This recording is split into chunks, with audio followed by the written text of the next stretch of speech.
नमस्कार। विशाला वामपंथ के इस दूसरे एपिसोड में आपका स्वागत है। मैंने वामपंथ पर एक किताब क्यों लिखी? जो घट गया, बीत गया, खुद खर्च हो गया, उस पर समय और सोच और क्यों खर्चना? वामपंथ रूस में था, पूर्वी यूरोप में था, कोरिया और क्यूबा में बचा है। चीन में यह रंग रूप बदलकर कैपिटलिज्म के साथ फल फूल रहा है, पर यह अपने किस काम का? भारत में तो यह बंगाल से उजड़ गया, त्रिपुरा से नष्ट हो गया, कल परसों केरल में भी दम तोड़ देगा। फिर इसकी बात भी क्या करनी?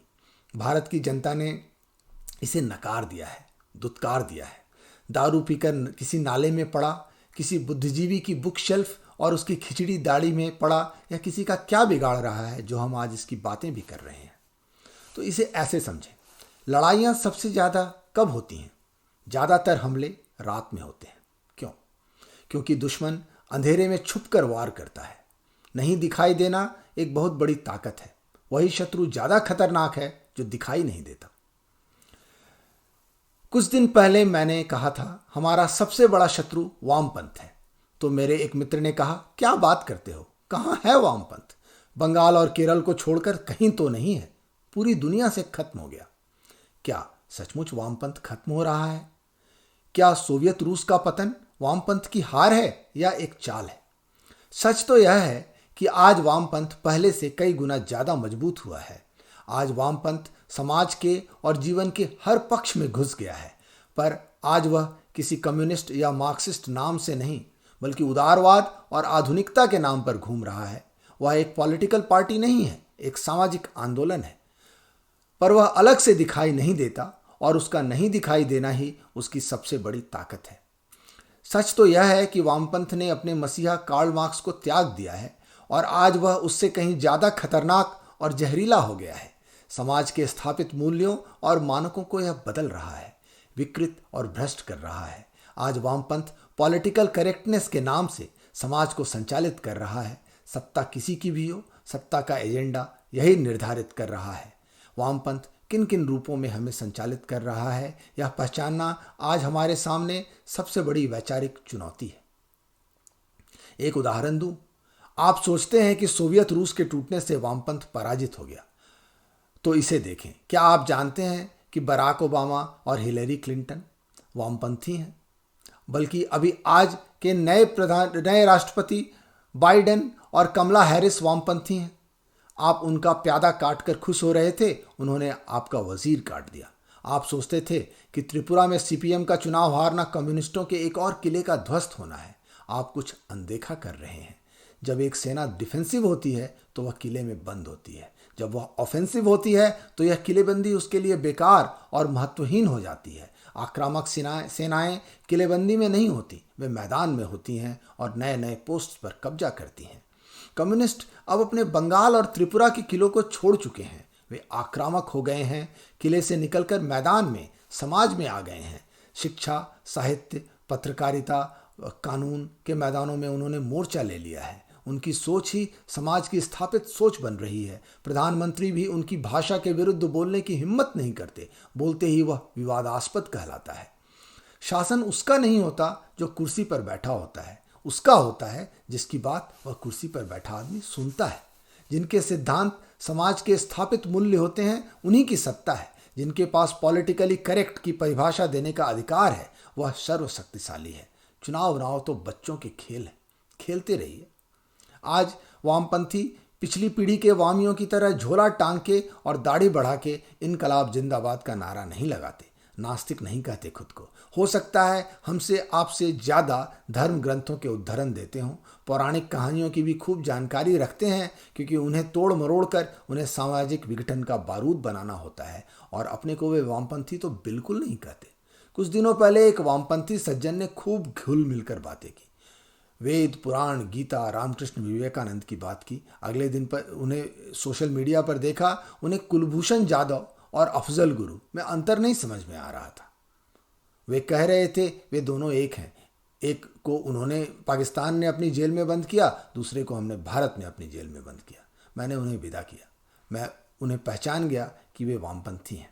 आज एक और मित्र प्रश्न उठा रहे थे कैसे जानते हैं कि खालिद और कन्हैया भारत तोड़ो के नारे लगा रहे थे? हो सकता है राष्ट्रवादी लोग ही वहां नारे लगा रहे हों, या सरकार या आईबी ने वो नारे लगवाए हों। आप कैसे कह सकते हैं कि वामपंथी गद्दार है? वामपंथियों की दृष्टि में राष्ट्रवादी गद्दार होंगे।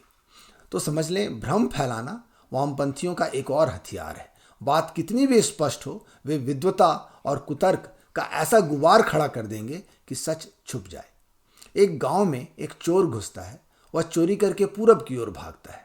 जब पूरा गांव उसे दौड़ा रहा होता है तो एक दूसरा चोर पश्चिम की ओर मुंह करके चोर चोर चिल्लाते हुए दूसरी तरफ भागता है और लोगों को कहता है, आपको कैसे पता जो पूरब की तरफ भाग रहा है वही चोर हो? हो सकता है चोर पश्चिम की तरफ भागा हो। पुराने मार्क्सवादी वामपंथी डाकू थे। वे सर पर पगड़ी बांधकर, दाढ़ी बढ़ा के, कंधे पे बंदूक रख कर आते थे और गांव के बीच पहुंचकर फायर करते थे और ऐलान करते थे कि डाकू आ गए, नए वामपंथी चोर हैं, और ऐसे ही झुंड में काम करते हैं। और जब एक चोर को पकड़ने के लिए लोग पूरब की ओर भागते हैं तो दूसरा चोर उन्हें पश्चिम की तरफ भटकाता है। ऐसे भ्रम फैलाते लोग जिनका मुंह पूरे गांव से दूसरी ओर होता है, वे वामपंथी हैं। वे वही दूसरा चोर है। उसे पकड़कर ठोक सकें तो ठीक है, नहीं तो कम से कम अपने घर के दरवाजे बंद रखें, अपने घर के दरवाजे पर नजर रखें, कहीं वह आपके घर में ही तो नहीं घुस रहा। एक और शब्द मैं आपसे शेयर करना चाहूंगा, सिंड्रोम। सिंड्रोम शब्द तो आपने सुना ही होगा। जैसे एड्स का पूरा नाम है एक्वायर्ड इम्यून डेफिशिएंसी सिंड्रोम, और भी सुने होंगे आपने, डाउन सिंड्रोम, एडिशन सिंड्रोम इत्यादि। तो सिंड्रोम शब्द का अर्थ क्या है? साइन और सिम्टम्स का एक समूह जो एक साथ किसी व्याधि में प्रकट होता है। इसे डिजीज शब्द से थोड़ा अलग प्रयोग करते हैं। जैसे डाउन सिंड्रोम को देखें, आप शक्ल देखकर ही समझ जाते हैं कि वह व्यक्ति डाउन्स बेबी है। गोल चेहरा, चिपटी नाक, छोटी मंगोलियन आंखें, बड़ी सी जीभ। तो जब आप डाउन सिंड्रोम को पहचान लेते हैं तो और भी बहुत कुछ आप अपने आप जान जाते हैं। जैसे कि आपको मालूम है कि यह बच्चा अविकसित बुद्धि का, लो आईक्यू का होगा। अक्सर वे शांत और संगीत प्रेमी होते हैं। उनमें एडीएचडी या ऑटिज्म भी अक्सर मिलता है। आपको मालूम है कि उनके हाथ में एक सिंगल क्रीज होगा, उंगलियां छोटी और हाथ चौड़े होंगे। उनमें हार्ट की बहुत सारी समस्याएं होंगी, हार्ट के वाल्व और सेप्टम में खराबी होगी। यानी शक्ल देखकर आप बीमारी पहचान जाते हैं। बहुत कुछ है जो आपने देखा नहीं, बिना देखे भी आप जान जाते हैं। आप जान जाते हैं कि उनमें 21वां क्रोमोसोम की संख्या 2 के बजाय 3 है। अब आते हैं अपने विषय पर। विशाला वामपंथ ऐसा ही है। वामपंथ सिंड्रोमिक है। अगर आपको एक लक्षण दिखाई देता है तो आप दूसरा खोज सकते हैं। अगर एक व्यक्ति आपको जनवाद, शोषण, पूंजीपतियों के षड्यंत्र जैसे शब्द बोलता सुनाई देता है तो आप समझ लें कि सतह कुरेदने पर आपको और भी कुछ बातें सुनाई देंगी। आपको वहां पर नारी के अधिकार, अल्पसंख्यकों पर अत्याचार, युद्ध की विभीषिका, अमन की आशा जैसे नारे मिलेंगे। सीरिया के बच्चों के लिए रोना धोना मिलेगा। ग्लोबल वार्मिंग की चिंता मिलेगी। मदर टेरेसा की मूर्ति मिलेगी। समलैंगिकता का समर्थन मिलेगा। मोदी और ट्रंप का विरोध मिलेगा। भीतर छुपी हुई हिंदू धर्म के प्रति गहरी घृणा मिलेगी। राष्ट्रद्रोहियों और जिहादियों के लिए सहानुभूति मिलेगी। ऊपर केक की आइसिंग की तरह पर्यावरण की चिंता, पशुओं के प्रति करुणा, कमजोर और शोषितों के अधिकारों की लड़ाई, बच्चों की सुरक्षा की चिंता। समस्याएं ही समस्याएं दिखेंगी। समाधान की बात करते ही उन्हें आपके समाधान में फासिज्म की गंध आने लगेगी। इनमें से कई अच्छे नियत वाले लोग भी हैं। इन्हें मैं ब्लीडिंग हार्ट सिंड्रोम कहता हूँ। खास तौर से कम समझ और गहरी संवेदना वाली लड़कियां, जिनके सर से पैर तक दिल ही दिल है, दिमाग के लिए जगह नहीं बची।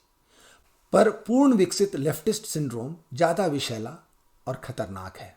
उनके अंदर हिंदू धर्म के प्रति घृणा और राष्ट्र के प्रति द्रोह बहुत ही गहरा है। आपको उनमें दलित हित चिंतक सर्वोपरि मिलेंगे। उनके साथ जाट हित चिंतक, पटेल हित चिंतक मिल जाएंगे। खालिस्तानी सोच वाले सिख भी उन्हीं के भाई बंधु हैं। दलितों की चिंता में सूख रहे बिहार यूपी के ब्राह्मणों और भूमिहारों की अच्छी खासी संख्या भी मिलेगी, जिनमें इस सिंड्रोम का मुख्य लक्षण मोदी विरोध है। अगर आपको 2012-13 में अरविंद केजरीवाल ईमानदार लगता था तो इसका मूल कारण था कि आपने उसमें छुपे वामपंथी को नहीं पहचाना था। एनजीओ के धंधे में लगे लोग, आईआईटी वाले, भूतपूर्व आईएएस, समाज सेवी आईएएस की बीवियां, सामाजिक सरोकार वाले पत्तलकार, ये सब आसान मार्कर हैं जिनसे वार्म सिंड्रोम की पहचान होती है। मूल विषय है इस वार्म सिंड्रोम की पहचान। राजनीति के घोषित वामपंथियों का तो हमने इलाज कर दिया है। साहित्य, कला, समाज सेवा, पत्रकारिता, शिक्षा में इन्हें पहचानना बहुत जरूरी है। तो जहाँ कहीं किसी अन्याय अत्याचार पर खून के आंसू बहाते लोग दिखें, ब्लीडिंग हार्ट सिंड्रोम दिखाई दे, तो आगे खोजिए।